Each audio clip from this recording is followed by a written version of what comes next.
Hi, this is Greg from Greg's Bass Shed. Welcome to my lesson, 5 Steps to Efficient Practicing. A few of my subscribers have been asking me recently how to practice and what to practice. Now these are really important questions because you can have all the resources in the world, but if you don't know how to use them, then they're going to be no good to anyone.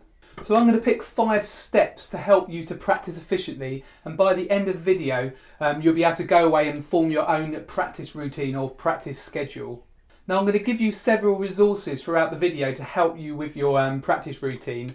You can download these in the usual place, which is in the description box below this video. Click the link and I'll send you an email with all the downloads in it. Okay, step number 1. Set aside a regular time to practice. This step is really vital if you're going to improve as a musician. It's really important to take a block of time and put that aside each week for practicing.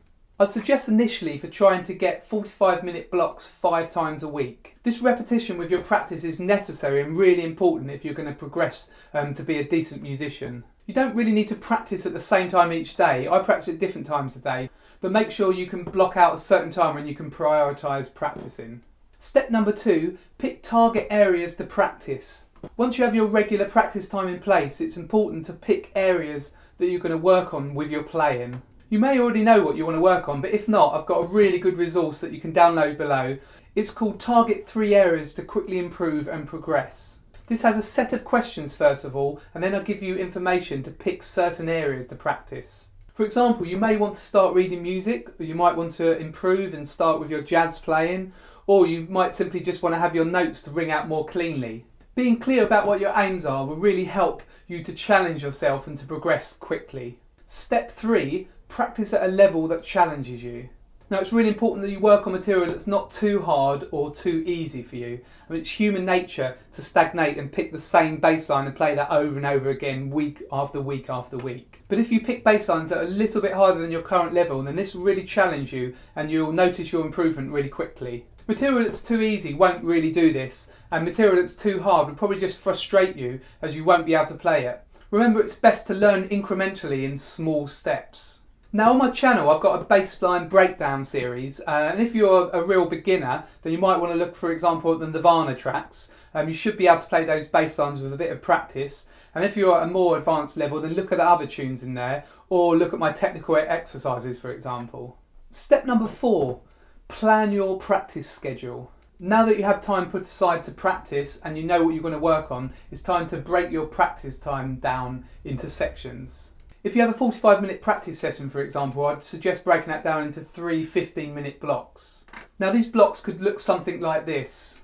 Block 1, you could focus on your sound, your tone and your technique. You can do this by practicing scales and arpeggios, and importantly try them in different registers. So you could play a G major scale down here, for example. You could double the rhythm, playing 2 notes on each note.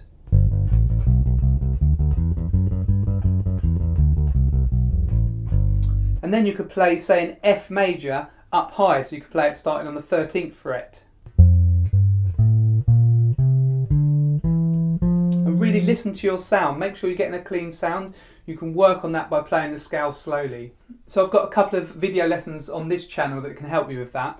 There's video number 21, 5 essential scales for bass guitar. Video number 22, learn the major and minor arpeggio for the bass guitar. So take a look at those lessons, and also take a look at my broken chord videos. They'll help you as well. So for block number 2 you could look at developing your ear, for example, and you can do this by playing material that you don't normally play. Try to copy any of the lines in the song, including melody. You could even sit in front of the TV and just play anything that you hear, any of the melodies, any of the bass lines. So if you're watching Game of Thrones, for example, you could play the tune for that.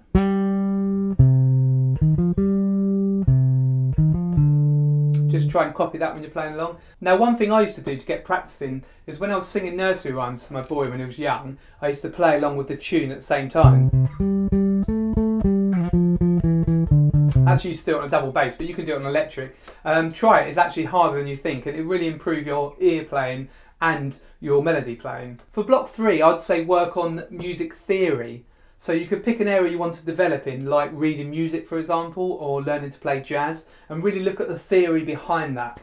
Now if you want to learn to read music, I'd say do it at the beginning, do it hand in hand as you're learning the notes. If you're an advanced player and you go back to learning to read music, it can be really frustrating because you're already a high level for your playing. Now I've also got video lessons that can help you with these topics. So I've got starting to play jazz, I've got a video on starting to read music. So have a look at those and look in the theory playlist as well.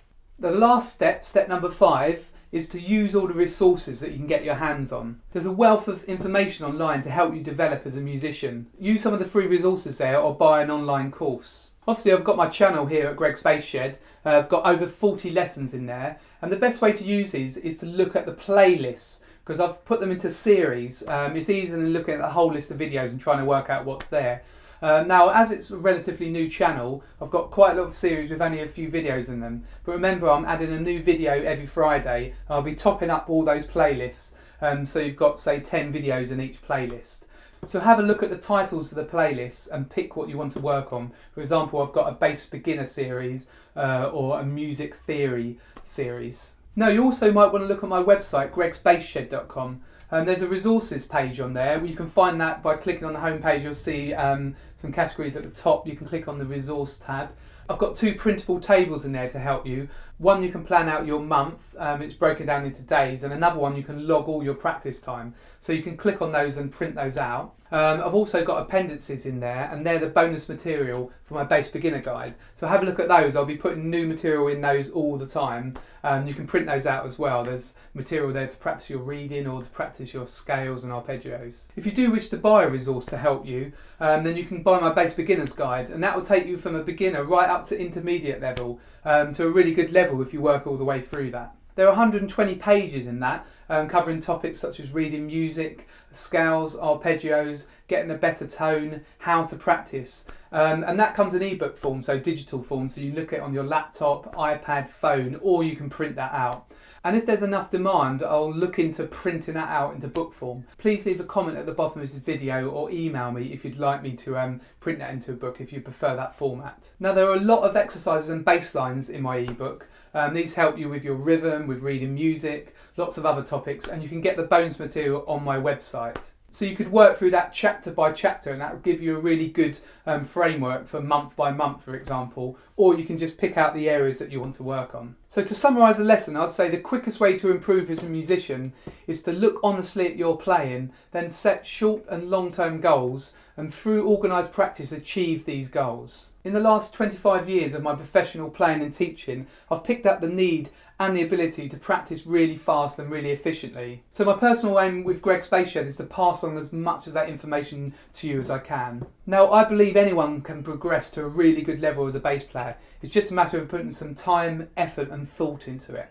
So plan out your own practice schedule, and most importantly, enjoy your bass playing. If you've got any questions or comments, then leave them below, and please share this because it really helps me to spread the word about Greg's Bass Shed. Remember to download the PDF, and I'll send all these resources to you, and have a look at my website and join in the chat on Facebook or Instagram. All those links are in the description. This is Greg from Greg's Bass Shed. I'll see you next week.